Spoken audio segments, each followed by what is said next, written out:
Una imagen que hace que un momento de tu vida quede retratado para siempre. Garúa Fotografía. Todos los momentos importantes de tu vida necesitan una buena foto. Garúa Fotografía. Búscanos en Instagram o contactate al 11 230 310 04. Garúa Fotografía.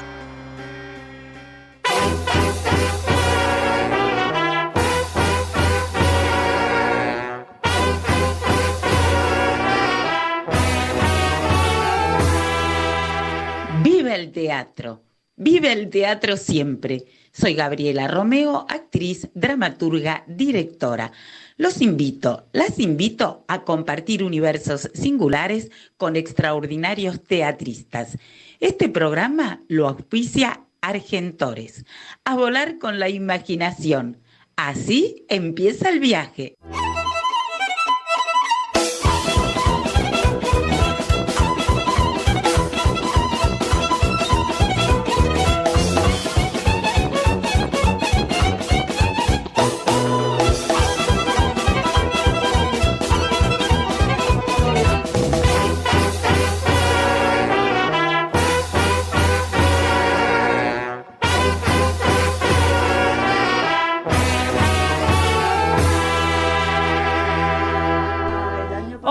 Hola, viva el teatro, acá disfrutando de la charla de Graciela Galán.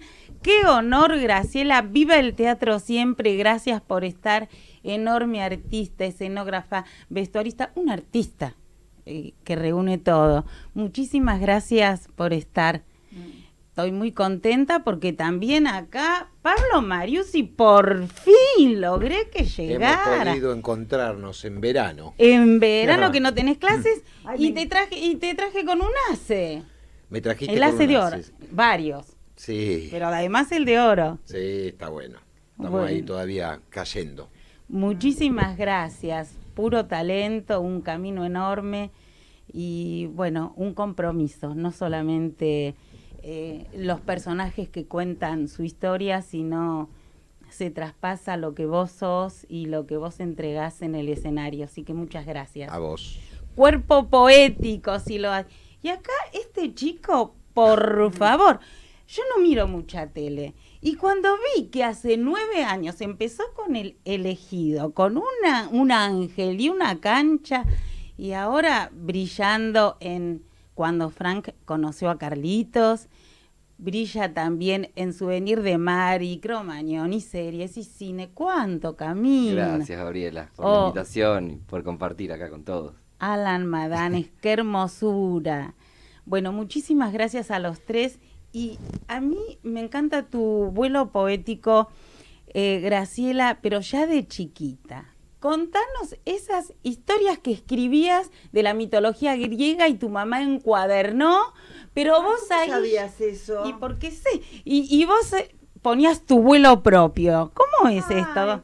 Imagínate una chica en el medio del campo que no tenía acceso a nada. Hermoso. Imagínate. Pero sí, mis padres tenían mucha literatura, todo tipo de literatura, desde literatura... Sí, el micrófono, corrételo un poquito, literatura, sobre todo La Mil y una Noche. Sí. Ahí comencé a leer. Imagínate vos la mitología griega y también algunas novelas de Barón Visa, el que era un escritor pornográfico argentino maravilloso. Nadie conoce ni la historia de Barón Visa. No. Es una No, historia contanos. digna de cine, la historia de Barón Visa. ¿Cómo es? Y yo tenía acceso a esos libros que la familia, cuando él muere, prohibió que se reediten. Por eso...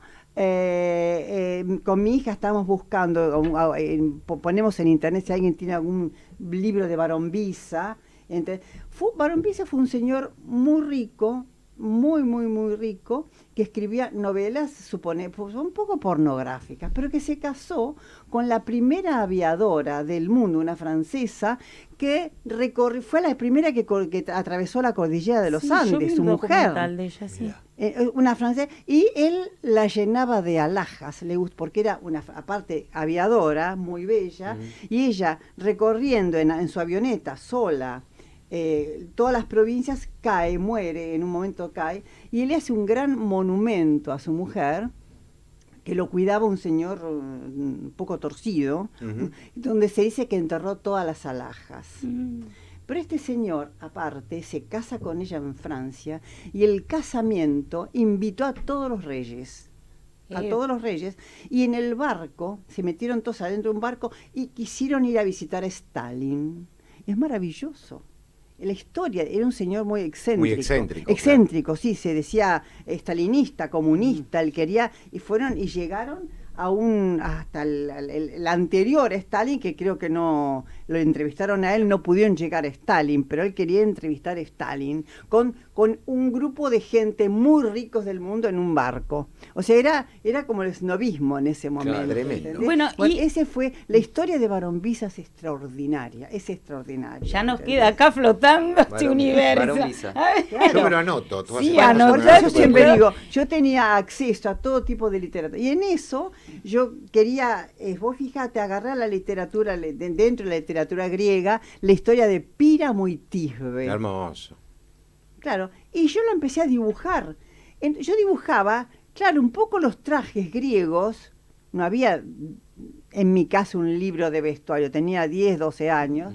Y había visto películas norteamericanas. Mi único acceso era las películas norteamericanas, claro, que daban.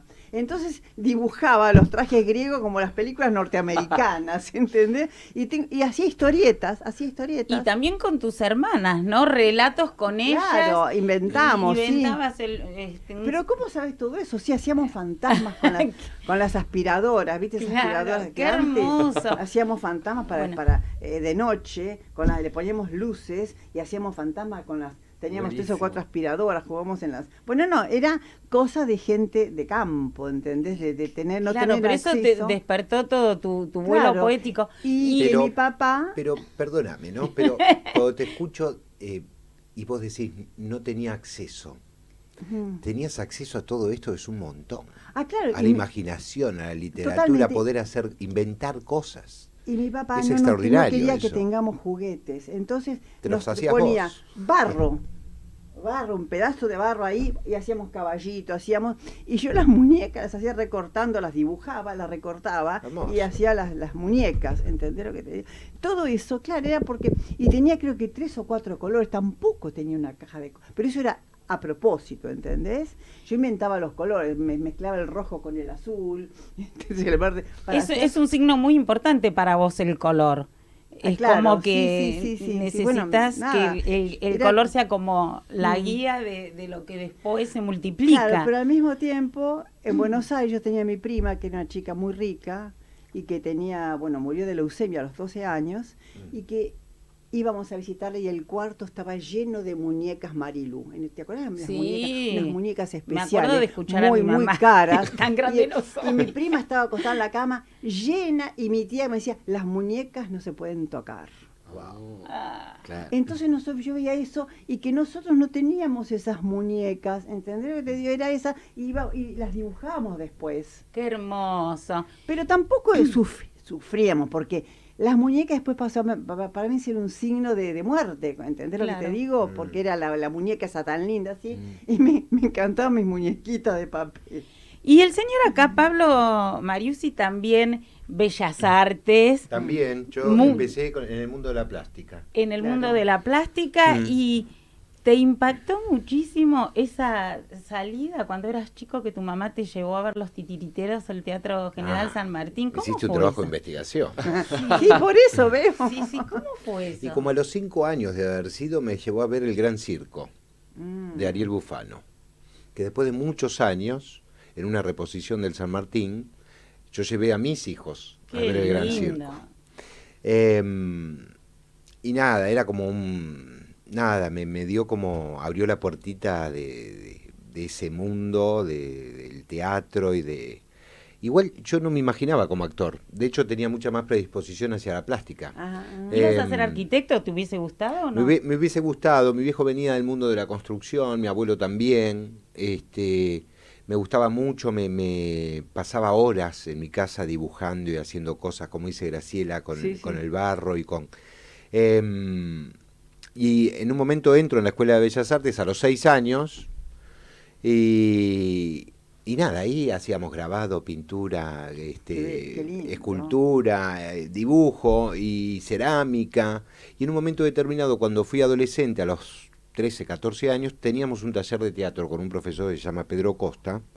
Y ahí es la primera vez que me subí al escenario a actuar y yo dije, acá no me bajo más.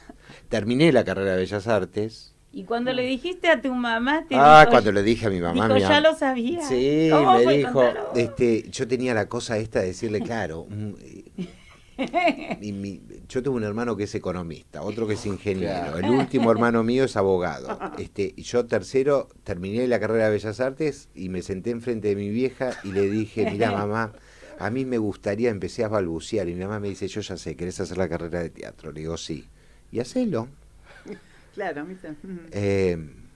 Y bueno, ahí empecé a estudiar formalmente, digamos. Claro. Y bueno, y me recibí y bueno. Pero qué punto de inflexión cuando terminaste de estudiar que te ganaste la beca Familia Podestá y fuiste, Sí, ¿cómo fue?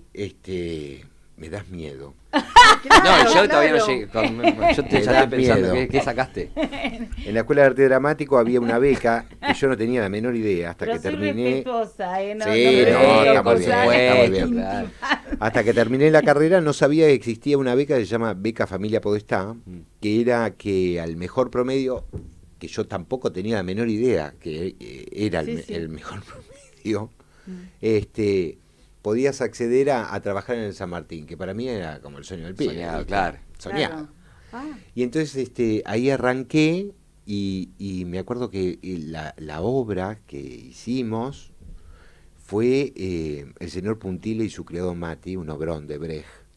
ahí Y me encuentro con Carnaghi Carnaghi. te voló el... Y me voló la peluca, porque imagínate que yo lo veía en la televisión con Tato Bores y de repente tenía una escena, nada, tenía un bocadillo, 2 bocadillos con Carnaghi, era casi un figurante, pero fue una experiencia de mucho aprendizaje y de mucha emocionalidad, ¿viste? Claro, De sentir que es posible el camino. ¿Eran las salas Casa Cubierta? No, en la Martín Coronado. Ah, Recién claro. este año, por primera vez, he trabajado un par de veces en el San Martín, pero por primera vez este año estuve en la Casa Cubierta. Ah, Bueno, vamos a seguir hablando... Disculpame, estar No. en ese mundo, estar en el mundo es mágico. El sueño del ¿no? pibe. Vos nos vas a Maravilloso. contar tu sueño de la piba, que también ganaste primero una beca en el Teatro Argentino de La Plata y después otra beca en Francia, entre tantas que ganaste, que fueron puntos de inflexión muy importantes en tu carrera y quiero que nos compartas. Pero vamos a hablar acá con este chico que no tuvo problema de decir nada porque ya vivió en la música con su papá Sí, es músico verdad. y contá, ¿cómo fue? 3 Sí, años. sí, mi papá es músico, profe de música, vengo como más de ese palo, de la música, tocando instrumentos desde chico. Y después empecé Muchos instrumentos. Sí, toco varios instrumentos y un poco con ese acercamiento primero. Y mi abuela también que me llevaba mucho a ver teatro, mucho. O sea, el acercamiento fue más por mi abuela que era muy amiga de muchos actores y me llevaba a ver sobre todo las obras de Midón. Viste que yo soy de una generación ahí en los Claro. 90s, fines de los 90, yo era chico y ahí había mucho teatro musical para chicos, entonces fui a ver mucho. Y ahí me empecé como a copar y después, bueno, empecé a estudiar más de grande y esas cosas. Contá un poquito a los oyentes esto que decís, sí, los Madanes, yo vengo de esa familia, pero hay muchos que no conozco. Sí, no conozco, sí, porque también familia muy dividida, muy desperdigada por todo el mundo y no llegué a conocer. Acá al teatro que voy me preguntan por Cecilio Madanes, que sé que fue director del Colón y demás, pero no llegué a conocerlos, no tengo relación con esa parte de la familia. Y el acercamiento al arte siempre fue por parte de mi viejo, la música, y yo mismo, ¿viste? De tener ganas. Yo fui también al Pellegrini, a la secundaria, es un colegio muy cultural y con mucha movida artística, entonces ahí también como que tenía mucho taller y esas cosas. Es fantástico bandas. escucharte en las notas y cómo te expresaste, tenés un mundo muy rico y eso lo transmitís. Yo digo que ese ángel que tiene en el escenario, bueno, es todo lo que hay adentro, como dice acá la señora, el alma, lo infinito, ¿no? Uy, qué lindo. Y también tu disco.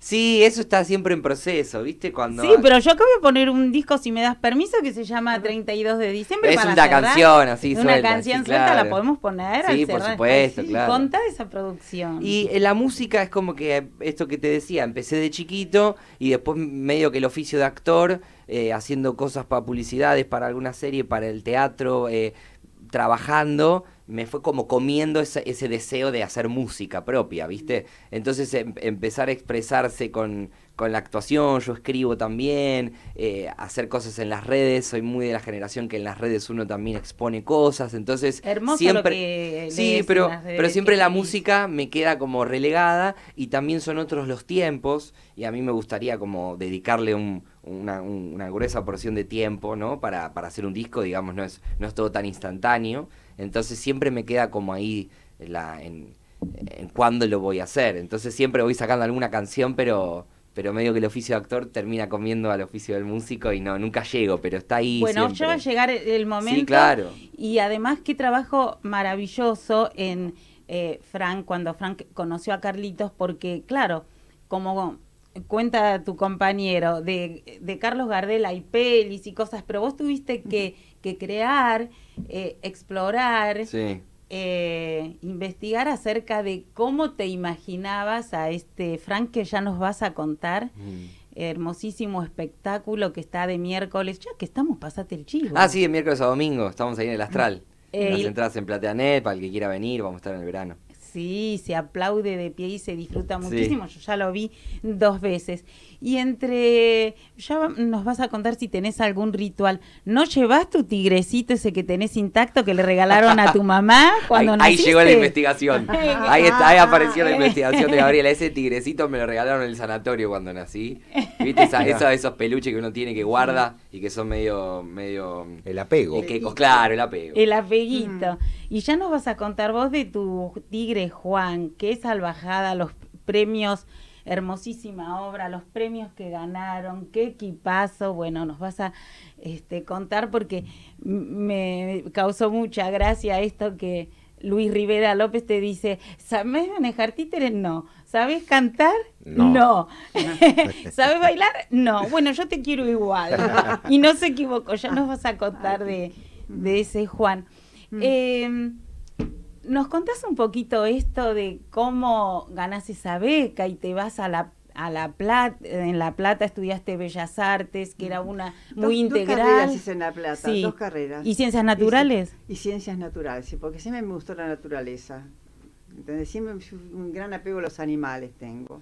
¿Entendés? Y he viajado para ver animales raros en el mundo. Ese es el hobby que tengo. Puedo llegar a lugares extraños para ir a ver a un animal especial. Siempre me llamó la atención la forma, en fin. Y lo que pasa que estudiando en Bellas Artes, éramos un grupo tan lindo y bueno, y yo estudiaba también hacia la carrera de Ciencias Naturales, hasta que en un momento gano un concurso. Son 2 cosas que me pasan. Gano un concurso en el Argentino de La Plata de ópera para hacer Orfeo Eurídice de Gluck, nos presenta. En ese momento, claro, era tan democrático todo en ese momento, que el Argentino de La Plata hizo un concurso para que la gente de Bellas Artes, de escenografía, pueda tener acceso a hacer escenografía y vestuario. ¿Entendés? Entonces era pero era tan natural todo eso, el acceso al trabajo, que fue como que no nos costó nada. Yo digo a mi grupo de compañeros que estudiábamos, que todos son profesionales, ¿entendés? Y al mismo tiempo yo me enamoro de mi profesor.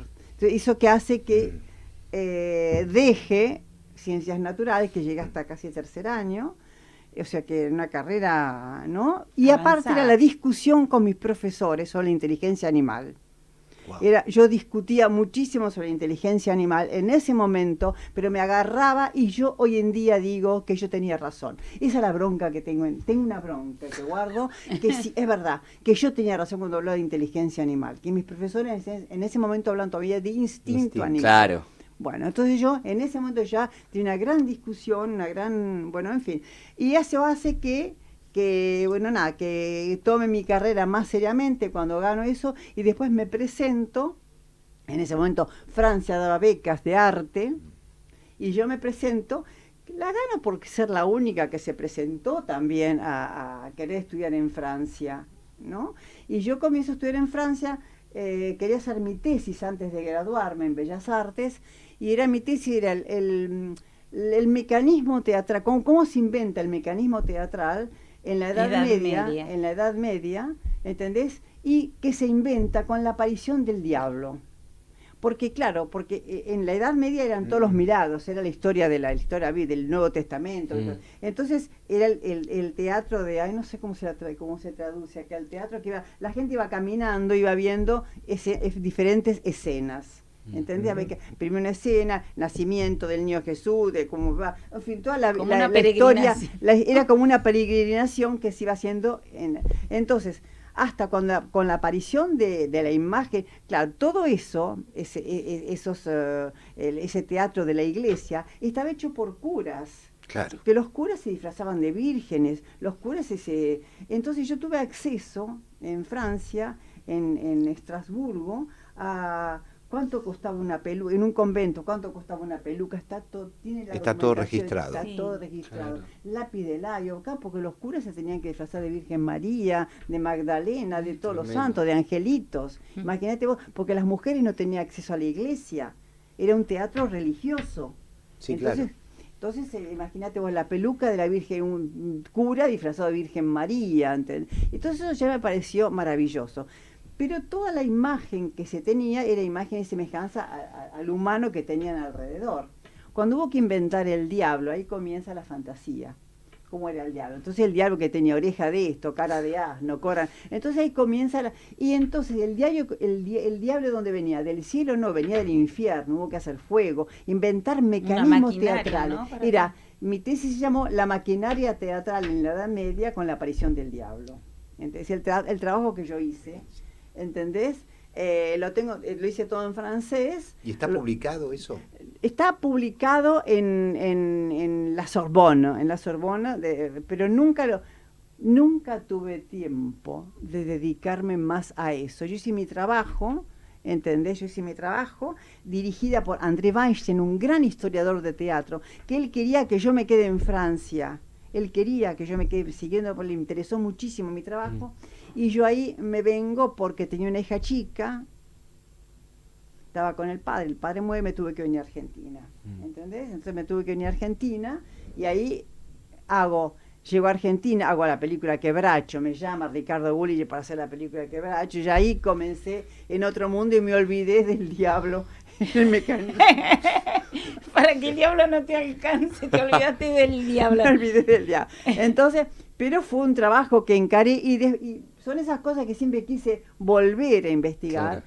Y bueno, quedó ahí, pero tengo mucha documentación y eso está en mi trabajo de tesis en la biblioteca del Arsenal en París. Escrito en francés. Es todo importantísimo todo tu trabajo de investigación, claro. En todo lo que has hecho. Ahí paré porque sí, y igualmente no paraste mucho cuando la Member te convocó para Sor Juana Inés de la Cruz. Bueno, no, sí, siempre sigo investigando, ¿entendés? Siempre me encantó, hay una parte de investigación que me gustó mucho, ¿entendés?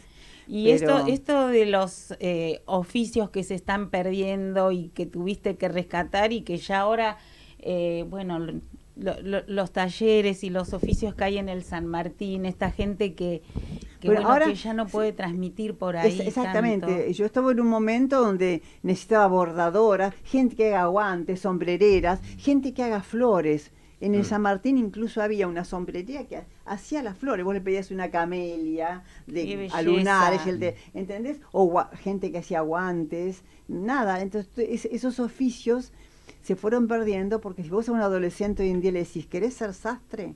Él te va a mirar con una cara que no va a querer ser sastre, quiere hacer otra cosa, pero sastre no. No sé por qué, porque es un oficio en el cual aparte se gana mucho dinero. Aparte es un oficio, una salida laboral, ¿no? De mucho dinero. Pero eso sí, tenés que trabajar. Claro. Tenés que trabajar 10 horas diarias. ¿Entendés? Para lograr. Y eso ahora en el San Martín este año estoy viendo gente joven, nueva, y eso te da un gran aliento. En un momento se pierde todo eso.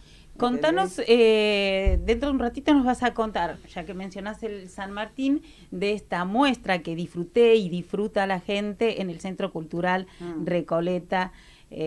Bueno, todo tu arte de las 50 años.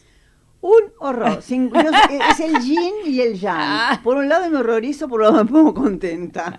Bueno, ya nos vas a contar. Vamos un poquito antes de la gran ilusión que ahora se van a España y, bueno, una belleza disfrutable, enorme, están increíbles todos.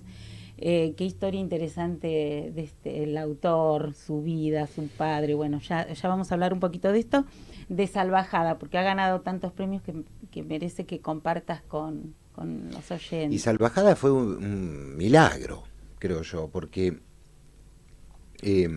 Luis Rivera López fue convocado por el Teatro Cervantes para hacer esta obra, que es una obra que escribió Mauricio Cartún, basado en un cuento de Horacio Quiroga.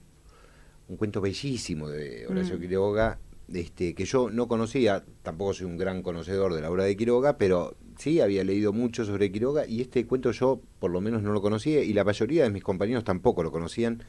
Es un cuento que se llama Juan Darien, y Cartún toma ese cuento y hace un trabajo estupendo de dramaturgia para contar esa historia, a pedido de la Universidad del San Martín, hace unos años, como para hacer un trabajo de tesis de estudiantes. Y esa obra queda ahí, el Teatro Cervantes toma conocimiento de esa obra, primero lo convoca a Cartún para que dirija. Y él dice que no. Él dice que no, y le preguntan, ¿y a vos quién te parece que la puede llegar a dirigir? Y él dice Luis Rivera López, entonces Luis nos convoca a un grupo de actores. Yo nunca había trabajado con Luis, obviamente lo conocía, no somos amigos, no tenemos una relación personal, pero él por algún motivo me dice, quiero que formes parte del equipo.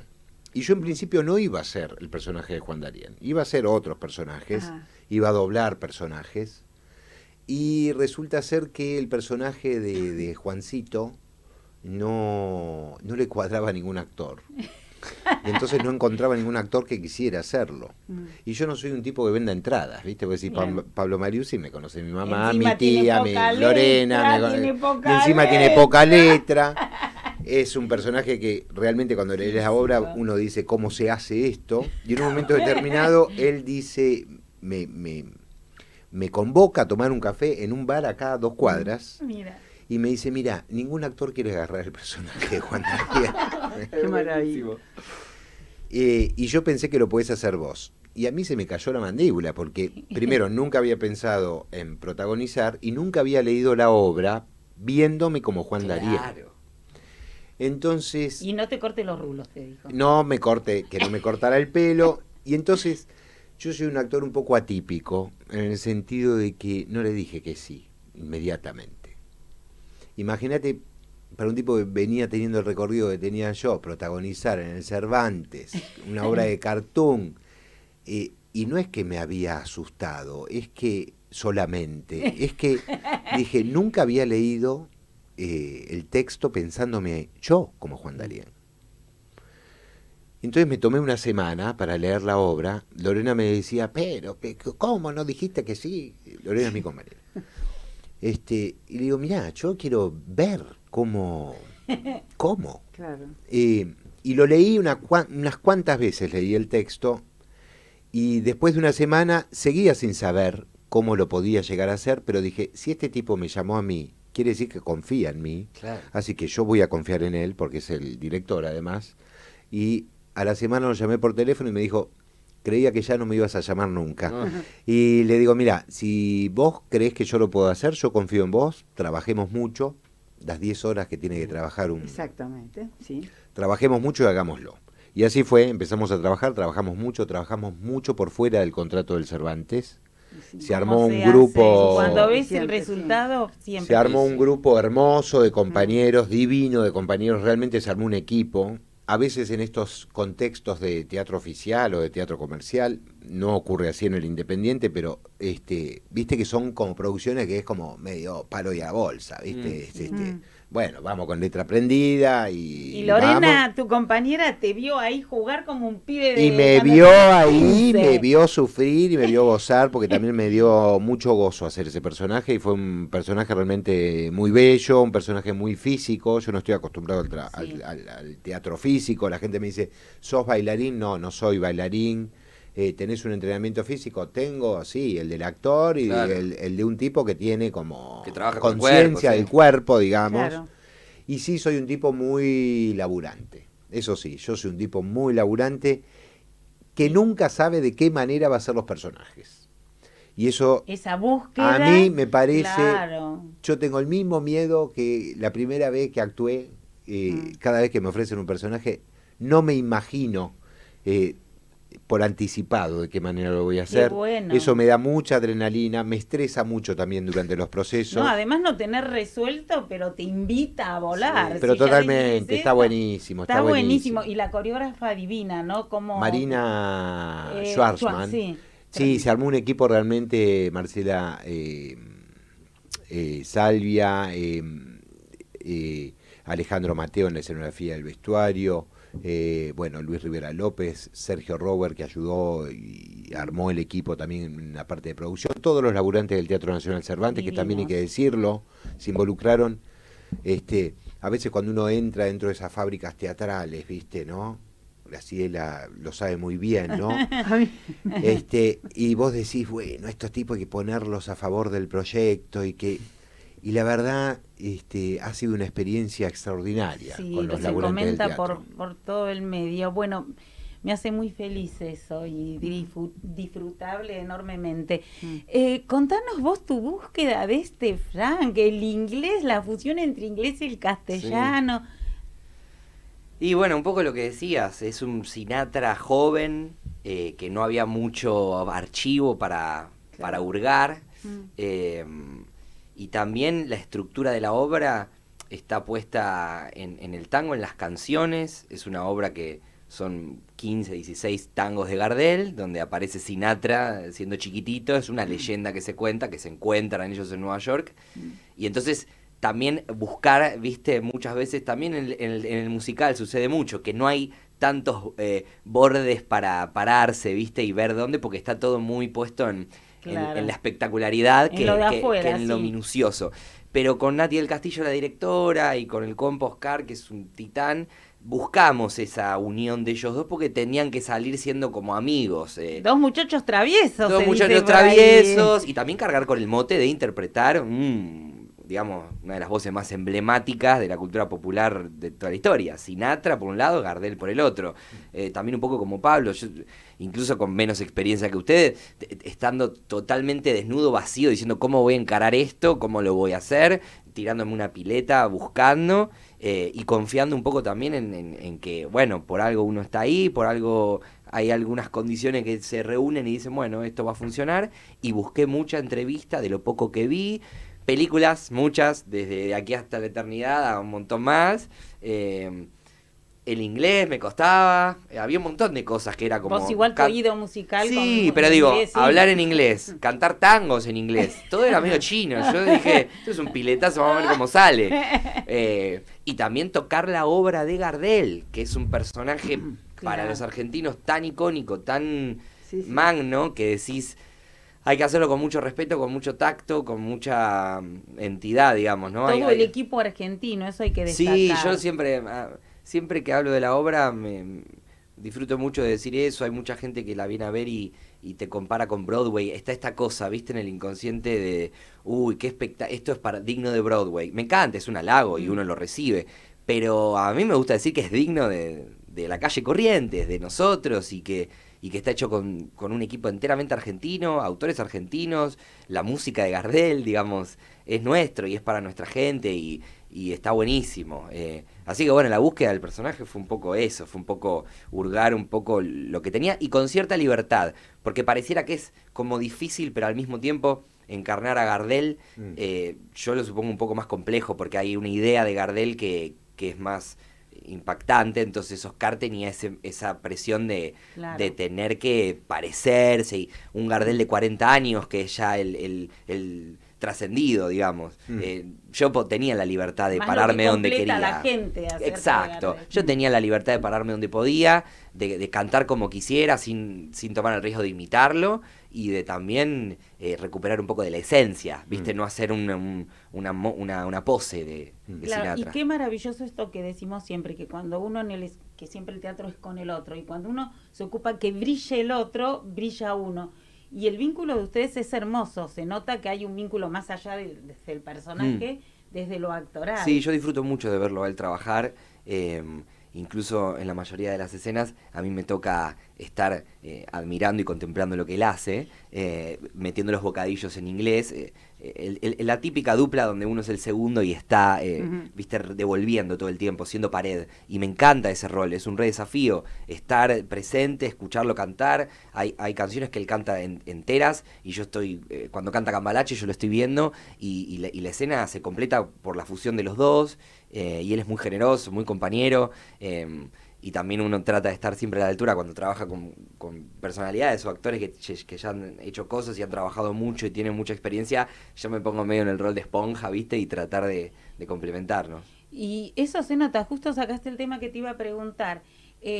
¿Cómo escuchás y estás? Pero no desde el lugar, solamente desde del personaje. Se nota un actor que está ahí escuchando...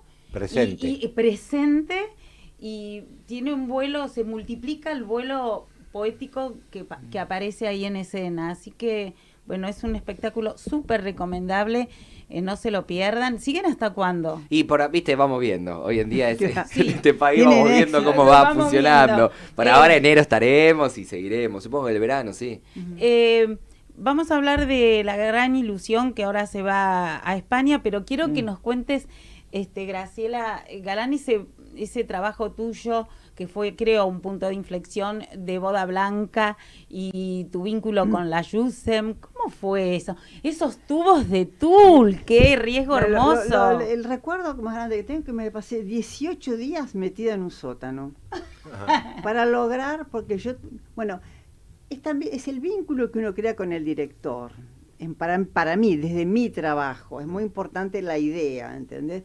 Yo cuando leí ahora Boda Blanca, que es la historia de los adolescentes, el despertar de la vida, es el despertar de la adolescencia, yo me había imaginado los capullos, siempre soy muy animalera, los capullos de seda, ¿viste los capullos de seda que está el gusanito adentro y tiene que salir? claro. Yo me había imaginado eso. La obra la había sintetizado hacia el capullo. Entonces yo quería que los actores estén envueltos como en esos capullos.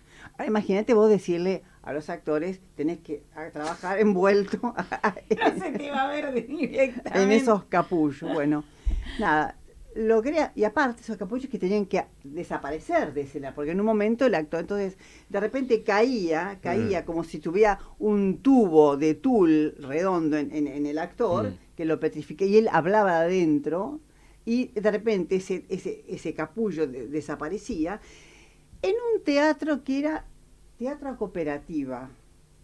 Imagínate vos eso en un teatro donde no había producción, la producción la poníamos entre todos, Laura había conseguido un poco de plata de su papá, yo había conseguido un poco, ¿entendés? Entonces, y teníamos, eso sí, un gran realizador, que era el señor Rubén Costa, un señor, dije, mira, yo necesito que estos tubos aparezcan y desaparezcan. Entonces, desaparecía, eran como un acordeón, imagínate, bajaba, quedaba el tubo, los tubos medían 5 metros, tampoco eran, caían sobre el actor de golpe, y después se iban recogiendo con tanzas de pescar por rulemanes, así, había un maquinista que lo recogía, y desaparecía, y el actor quedaba, bueno, eso era con un actor que era Alicia Zanca, Rubén Schumacher, Marrale, Marta Rodríguez. Después tuvo Marilina Ross. Bueno, nosotros éramos esos, ¿entendés? Eso. Entonces, y todos estaban dispuestos, y los tubos que algunos bajaban mal, bajaban a destiempo. ¿Fueron a Venezuela también? Claro, todo eso fue un éxito tan espeluznante, y todos los actores estaban vestidos de tul blanco, todo era blanco, Boda Blanca se llama, todo era color blanco, nada más que blanco. Ahí, bueno, nos invitaron al Festival de Caracas en Venezuela, y yo tenía que armar esos tubos, llamamos confas nosotros, teníamos que armar esas confas en un teatro en Venezuela, pero era todo tanzas de imagínense, danza de pescar, que tenían que correr, subir. Era, bueno, nada, logré que ese mecanismo funcione a la perfección. Buenísimo. Y vos usaste la palabra despertar y a mí se me vino despertar de primavera, la Crila y Alesa. La hice antes, claro, mucho antes. Con Aleso. ¿Qué nos podés contar de esa época? Bueno, yo qué sé, nada. Era un gran elenco. Claro, era un gran elenco con Agustín Aleso trabajé. Imagínate vos lo que vos aprendés. También era otro elenco que después fueron todos actores muy conocidos. ¿Entendés? Pero era teatro en cooperativa. Nosotros no sabíamos si íbamos a ganar o no, pero yo no recuerdo crisis, recuerdo que estamos contentos y ganas de hacer lo mejor, ¿entendés? Éramos arriesgados, no había ante nosotros, no había barreras, no recuerdo haber tenido barreras. Entonces, es eso, y bueno, y Boda Blanca fue estando en el Festival de Caracas, que después fue La vida es mágica, me ve Jorge Labelli, que había hecho Doña Rosita la soltera con Nuria Espert, y me fueron a ver juntos, y Labelli quedó alucinado con mi escenografía, y me dijo, tenés que venir a Francia.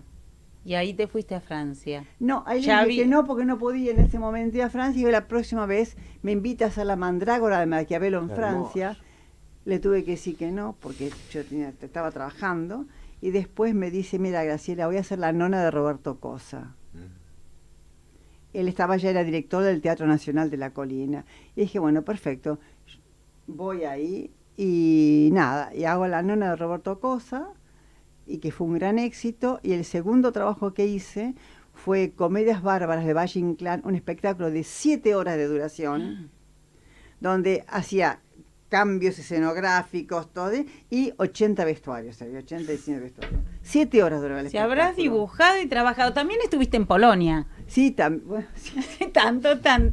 Eso fue. Pero digo que son mágicos, porque que haya ido en ese momento, que hayamos ido nosotros a Caracas, claro. Ojo, que haya un grupo de gente desconocida, en ese momento éramos todos, y ser invitados a Caracas, que en Caracas el espectáculo llame la atención, que justo venga Labelli a verme, que había muchos. ¿Vos lo conocías a él? No, nada, ¿Lo conociste lo había a él? visto. Yo lo conocí por primera vez en Caracas, no lo conocía. Bueno, pero había algo de Francia que te llevaba, digamos, ¿no? uno Había algo ahí. Había sido, venía. Y ahora estoy casada claro, mira. Y ahora casada con un francés. Terminaste casada con un francés. Y bueno, pero si uno nunca fui crea. ciudadana francesa. No tengo nacionalidad francesa. Mirá. Yo nunca tuve necesidad de tener. Si yo sí me trabajé por becaria, Claro. por contrato si estoy casada. No tengo, nunca hice, no fui a la aduana, como dicen, no fue. Sí, al consulado. Pablo, ¿Entendés? Así que no. Perdón, así le damos Sí. un poquito de lugar también a Pablo. Me pareció muy interesante y siempre me gusta el compromiso que tenemos acá en el programa, ¿no? Esto que somos comunicadores sociales a través del arte, y por más que uno no baje línea, siempre elige lo que dice, lo que quiere contar. Bueno, esto que cuando hablábamos de estos oficios que se pierden, ¿no? Muy interesante esto que dijiste. Qué lástima que no se considere importante. Claro, creo que de unos años esta parte. Yo la escucho a Graciela, me quedaría todo el día. Claro, es un encanto escucharte. Porque uno imagina no solo lo que ella está describiendo, sino toda esa libertad que ella describe, que te lo da el teatro independiente, obviamente, que te lo da también la fuerza de la juventud, donde uno se cree que puede hacer cualquier cosa a los 20, a los 30 años, te llevas el mundo por delante. Es importantísimo. Eso es importantísimo, pero también es importantísimo que uno a veces pierde de vista que los contextos colaboran para que uno pueda hacer, aunque sea sin un mango, ¿viste? Quiero decir, en el teatro, pensar hoy el teatro independiente, en donde la mayoría de la gente no está pudiendo comprarse lo más mínimo indispensable para la sobrevivencia, en donde nosotros en el teatro independiente tenemos que apelar a nuestras familias y a nuestros conocidos para que vengan a comprar la entrada, para seguir permaneciendo, haciendo una función por semana, cosa que ya tenemos absolutamente incorporado, esta cosa, los actores, de hacer espectáculos, que nos cuesta un montón hacerlos, y si lo hacemos con mucha suerte es una vez por semana, y apelando a todos los medios posibles y a toda la gente que tenemos alrededor para poder sostener ese esfuerzo, uno empieza a perder de vista, escuchando a Graciela, de que hay una historia que nos sostiene y que nos puede hacer pensar que se puede producir de modos mejores a los cuales estamos en este momento produciendo. Sí, Yo no totalmente. sé si, yo yo lo veo, cuando hicimos Boda Blanca era pleno gobierno militar. Pleno gobierno militar, no había prácticamente teatro cuando decidimos hacer Boda Blanca. Tal es así que tuvo 2 atentados Boda Blanca. Mirá. 2 atentados, en lo cual uno Marrales se fue corriendo. Pero eso también es estimulante. Bueno, no sé si es estimulante, es la necesidad de fugarse de una situación, ¿entendés? De pasar al lado, ¿viste? Hago otra cosa, me entierro en un sótano a hacer teatro, ¿entendés? Pero digo, la situación era muy dramática. Sí. Y no había teatro, ¿entendés? Yo me acuerdo cuando hice La Mala Sangre, que estaba con Soledad Silveira y Oscar Martínez, Lautaro Murúa. Hubo una bomba en el teatro, que Lautaro Murúa baja del escenario a correr y agarra un tipo que era un militar. Ojo, había, ¿entendés lo que te digo? Pero muy bien. en ese momento tampoco había mucho, ¿entendés? No había mucho teatro tampoco. No sé si fue... Uno se agarra es una cosa de supervivencia también. Absolutamente, ¿entendés? pero antes de ayer estaba hablando mira, no me acuerdo con quién fue, pero evidentemente alguien, un teatrero, y decía qué maravilla que fue teatro abierto. Claro. Ay, ¿no? sí. Claro. Entonces cuando vos decís no había teatro, bueno, había un impulso creador muy importante, había una gran necesidad de poder contar historias, y había una gran necesidad también de que el teatro fuese el vehículo para poder decir aquello que no se podía decir de otras maneras, ¿no? Sin hacerle daño a nadie. Sí. Entonces, cuando vos hablás del tema de los oficios, ¿no? Esta cosa que se está perdiendo, no es que se pierden porque la gente no quiere aprender, sino porque yo creo que hay un trabajo, a veces cuesta ver, pero un trabajo bien hecho acerca de que cuando un pibe hoy en día se ocupa de tener el teléfono todo el día en la mano y ver de qué manera puede monetizar aquello que inventa en 30 segundos, hay todo un trabajo hecho por un sistema para que eso funcione de esa manera. Es mundial el sistema. Yo no digo que sea, no digo que sea terrible. solamente de acá. Entonces Sí. digo, si alguien tiene la fantasía de que puede monetizar 30 segundos de imaginación porque hace un videíto, no va a querer aprender a hacer una camelia en seda a lunares para poner encima de un una sombrero. Camisa, diría más. O una camisa, digo, Sí. ¿no? Sí, Digo, entonces está bueno, y me parece que está bueno que nosotros desde este lugar en el que laburamos, nos hacemos estas preguntas, que yo no sé si tienen respuestas, y mucho menos sé si tienen respuestas a nuestro favor. Me parece y tiene que... preguntas, Eve, todos los espectáculos que te vi poner el cuerpo siempre tienen preguntas y para que nos respondamos también los espectadores y nos vuele la imaginación. Y esto de la gran ilusión, contá un poquito a los oyentes, los que no tuvieron la bendición de verla. ¿Vuelve acá? La Gran Ilusión es una obra hermosa de Eduardo de Filippo, que es un autor del cual yo el único texto que conocía de él era Filomena Marturano. Claro. Y realmente me encontré con una gran obra y con un gran autor, que el tipo escribe de esta manera como escribe en La Gran Ilusión, es una obra de 1948, donde el tipo se hace muchas preguntas en esa humanidad que está saliendo de la guerra, de la inminente posguerra, los primeros años de la posguerra, y digo, este tipo está escribiendo esto que es absolutamente de corte popular, porque es una obra popular, que entiende todo el mundo, digo, no es Sartre, en el mismo momento en el cual produce Sartre, y se hace las mismas preguntas de Sartre, pero acerca ese material al público, a la gente. Todo el mundo puede entender de qué se trata, no esa puerta cerrada. Con todo lo que a mí me gusta puerta cerrada. Y entonces Luis Pascual le ofrecen hacer una obra de teatro el San Martín, que después me enteré que le ofrecían hacer una obra de Lorca. Luis Pascual es un gran conocedor de la obra de Lorca y dijo, mira, me parece que en Argentina no están pasando un momento social como para ir con una tragedia lorquiana. Dice, yo les contrapropongo hacer La Gran Ilusión. Y en el Teatro San Martín le dijeron que sí, hizo una serie de castings, que yo hice el casting, y quedé para hacer Calogero Dispelta, que es un personaje precioso.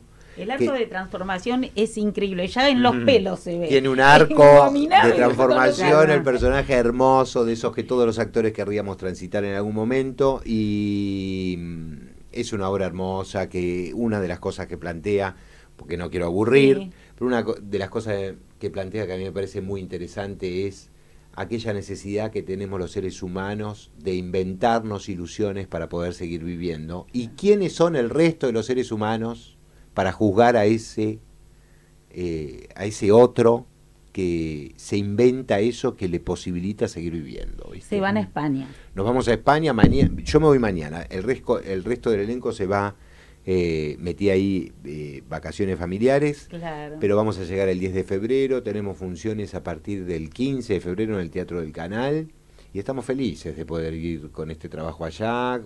Tan Capitaneado maravilloso. por Luis Pascual, que es un gran director, con el cual yo nunca tuve la más mínima, nunca imaginé que iba a poder trabajar con un tipo como él. Yo había audicionado con él hace 24 años atrás para hacer una obra que iba a dirigir él con Alfredo Alcón. Había audicionado y había hecho como 4 audiciones, ¿viste? Y había quedado para hacer esa obra, que era una versión de Edipo. Y viene la crisis del 2001, Kibe Steiff nos llama a una reunión en febrero y nos dice, chicos, no se puede hacer este espectáculo porque el Estado argentino no puede hacer contratos en dólares con nadie. Y entonces terminó siendo otra obra y ahí se quedó trunco esa posibilidad con el claro. Pascual. Trabajar con él. Y el año pasado, en el 2024, leo en La Nación la programación del San Martín que iba a estar en el 2024 y leo que dice, viene a dirigir Luis Pascual. Y yo no tenía el contacto de él, no tenía ninguna... Claro. Y le escribo un mensaje por Instagram. Buenísimo. Y te responde. No me responde, pero el universo conspiró para que yo pudiese llegar a él y finalmente me enteré y pude acceder a la audición, así que bueno, estoy... ¿Querés nombrar a tus solo compañeros agradecido. porque nos queda poco tiempo? Pata Echegoyen, Marcelo Subioto, Janina Gruden, Pipi Oneto, Pablito Razuk, Nacho Gadano, Alejandra Radano, y creo que no me estoy olvidando de nadie. Bueno, una belleza, qué lástima que no vuelve o vuelve acá. No sabemos. volvemos, No volvemos, no vuelven. Bueno, no se sabe. Pero también No una de sabemos. Bueno, por favor, Souvenir de Mar, que vos también lo producís. Ahí fue, sí, Contale, ahí está la... Teatro Independiente. Ahí está, Ah. me llevé del comercial, con lo que gané fui y me fui al callejón a hacer Souvenir de Mar, que es una obra, es un unipersonal, una obra de un solo actor, escrita por Rocío Agrasar, que la conocí, ella es una autora muy joven, es su ópera prima, y la conocí en Fedras, que es un congreso que se hace en el Recoleta, que unifica directores que hayan tenido alguna experiencia, en este caso era Gustavo Pardi, con... autores o autoras que estén arrancando y entonces de ahí se hacen algunas lecturas dramatizadas. A mí me invitó Pardi a leer en ese momento porque yo lo conocía de otra obra con la que habíamos laburado y fui, leí esa obra y me encantó y a Rocío le gustó cómo la leí, me gustó cómo él me dirigió y dijimos, bueno, la hacemos. Y con el devenir de las cosas, fueron 2 años atrás esto. Sí. Y este año dije, bueno, el año pasado, ya 2024, dije, vamos a hacerla, la ¿Vuelven? produje. Y volvemos ahora con estas temporadas que siempre se van estirando un poquito, ¿viste? Te queda poco tiempo para encontrar el día del teatro, ¿viste? El día alternativo, es un lunes, un martes. En el Claro. calle siempre tienen muchas cosas porque el callejón de lunes a lunes, ¿viste? Siempre Sí, hay cosas sí. y entonces hay que encontrar el huequito, pero la idea es volver, sí, tenemos ganas. Y es un poco también eso. No se la como... pierdan si vuelven, tu trabajo es maravilloso. Gracias, Gabriela. Y la dirección, bueno, la verdad que se disfruta enormemente lo que contás, el universo, el compromiso, el texto. Es imperdible.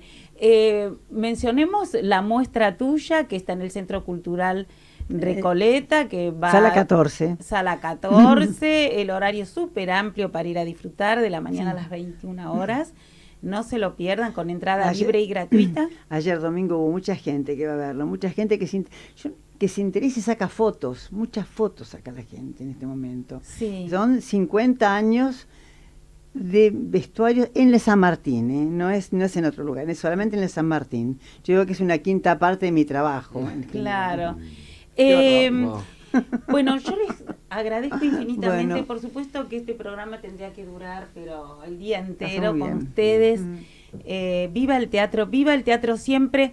Hay tiempo para pasar la invitación y además este temazo Ay, bueno. de Alam. ¿Las dos Ay, cosas Alam. podrá ser? Bueno, agradezco muchísimo a los oyentes, a Radio Sónica y a Gonza que hace milagros. Viva el teatro, muchas gracias. Hola, Gracias, soy Sofía. Guillermina Gracias. Etkin, compositora, performer y directora. Les cuento que el próximo 29 y 30 de enero presento mi primer espectáculo en el marco de la programación de Paraíso Club, titulado Vox Humana, que será en Chela, Iguazú 451. Pueden adquirir las entradas en la página de Paraíso y allí también pueden hacerse miembros de Paraíso Club. Lo encuentran en la web como Paraíso Club de Artes Escénicas y allí también pueden comprar las entradas por única vez. La obra es un espectáculo performático, musical, que cruza en escena 3 voces y un órgano digital con Gladys. Gladys es un invento que hicimos especialmente para la obra, una máquina que intenta emular la voz humana, que está compuesta por tubos y parlantes. Quedan todos invitados, oyentes de Viva el Teatro, y gracias, Gaby, por el espacio. Desde la ciudad autónoma. La nota fuera de tono, los cuentos entre novelas, los chistes que no hacen gracia, lo que se calla entre el ruido, las libertades negadas, lo que ya estuvo algún tiempo prohibido, las ideas del idiota, los crímenes sin testigos, los navegantes perdidos, la arena que corre abajo del mar, las vidas de otro planeta, el bien que se esconde detrás del mal. Un 32 de diciembre quiero tenerte un día más, que dure lo que tenga que durar, un día más.